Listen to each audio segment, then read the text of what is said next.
Pasabog ang mga namamasyal sa isang mall sa Clarkfield, Pampanga nang magkabarilan ang mga pulis at isang suspect sa tangkang pagnanakaw ng motorsiklo.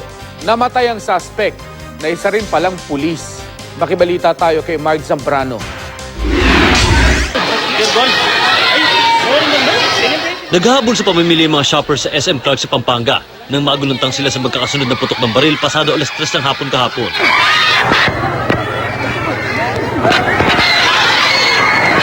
Ayon sa nag-upload ng video sa Facebook na si Kimberly Tayag, animoy tagpo sa isang pelikula ang naganap na barilan sa labas mismo ng mall. May ilang nasaktan pa ng magtakbuhan ng mga tao. Nangatim!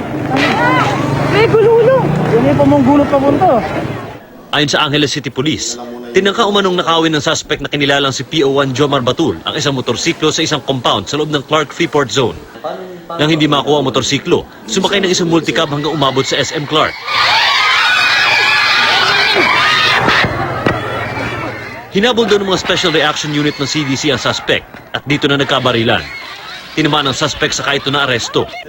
Pinabulaan na naman ng Angeles Police na mistaken identity ang nangyari. Based doon sa mga statement ng mga witnesses natin and yung mga suspects, yung mga victims niya, he was positively identified.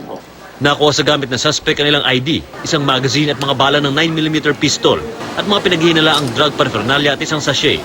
Sa ngayon, kaya natin sinasabi pang alleged, so inimbestiga pa talaga anong nangyayari. But nakakalungkot kung na meron tayong mga kabaro na nai-involve sa ganito. Dinala sa ospital ng Angeles ang suspect, subalit namatay din ito dahil sa tatlong tama ng bala sa ulo. Mark Zambrano, GMA News.